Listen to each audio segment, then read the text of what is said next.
Ассалому алайкум дӯстон, хуш омадем ба шабакаи мо. Дар навори имрӯза оиди тозатарин ва муҳимтарин хабарҳо аз ҷаҳони ММА гап мезанем. Лайкро зер кунед, мо боша наворро оғоз мекунем.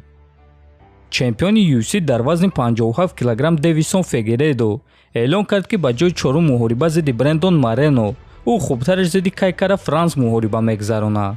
Хотиррасон мекунем ки Кай Кара Франс рӯзҳои истироҳатии гузашта дар муҳориба зидди Аскар Аскаров ғалаба ба даст оварда буд. Ва биён мебинем ки чемпион Дэвисон Фигейредо ба Кай Кара Франс чӣ нома мондааст. Табрик Кай Кара Франс, ту худи ҳозир барои худ чипта барои муҳорибаи унвонӣ зидди ма ба даст овардӣ. Морено, ту ҳозираш наметавонӣ дар курсии эҳтиётӣ шинӣ. Ту ду маротиба дар муҳориба зидди Пантоже шикаст хӯрдагӣ ва агар ки ту ӯро зада тонӣ, пас ман ба ту боз як имконияти унвонии дигар медиҳам. Бразилия зидди Зеландияи Нав. Дана Уайт, биё ин корро ташкил мекунем, навиштааст Фигейредо.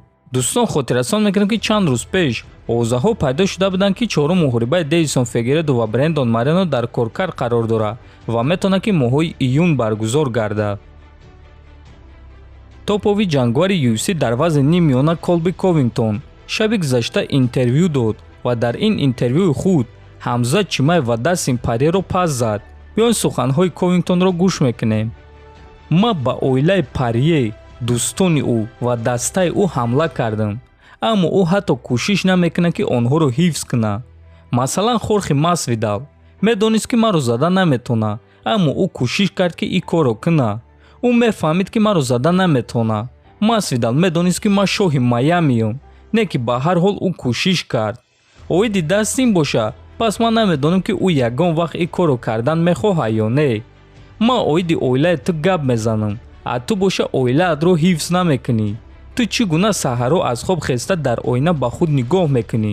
Ина шумо бачаҳо ҳар саҳар худро дар оина нигоҳ карда мегӯем ки ман кори дуруст кардам, ман мардам. А Дастин боша дар оина ба худ нигоҳ мекунад ва мегӯяд ки ман тарсончакам, ман тарсидам, гуфтааст Ковингтон.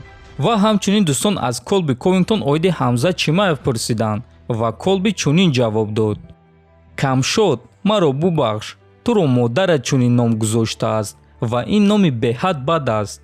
Аммо мо суҳбат карда метонем вақте ки ӯ дар ҳақиқат ғалабаи арзанда ба даст меорад. ин шахс ғалабаҳои маънодор надорад. ӯ дар UFC 3 муҳориба гузарондааст. ӯ муҳорибаҳои довталабӣ надорад.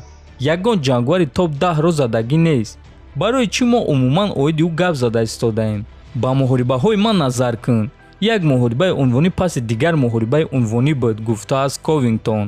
ва дӯстон, ман фикр мекунам ки ҳамлаи кардаи Масвидал ба Ковингтон ягон таъсир накард, чунки ӯ ин корҳои худро, яъне пас задани оилаҳои дигаронро идома дода истодааст. ва бори сеюм мешавад ки оиди модари Ҳамза Чимаев ва оиди оилаи Дастин Порье гап зада истодааст. ва дӯстон, албатта ки ин рафтори Колби пастарин рафтор аст ва ман фикр мекунам ки дер ё зуд ӯ ҷавоби худро мегирад.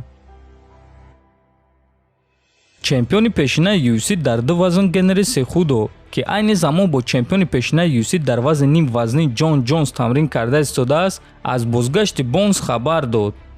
шумо Ҷон Ҷонсро ҳамин сол дар қафас мебинед. ӯ ҷангидан мехоҳад, ӯ гурусна аст.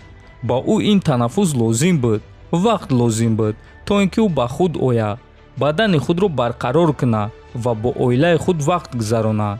ҳамаи чиз ба ӯ лозим буд, гуфтааст Сехудо. хотиррасон мекунем ки Ҷон Ҷонс охирон маротиба ба қафас моҳи феврали соли 2020 баромада буд ва дар қафас бо Доминик Рес вохӯрда ғалаба ба даст оварда буд. дӯстон, шумо бозгашти Бонсро интизор ҳастен ё не? ҳатман фикротонро нависен, дар канал обуна шавен то бозид хонободу сарбаланд бошен.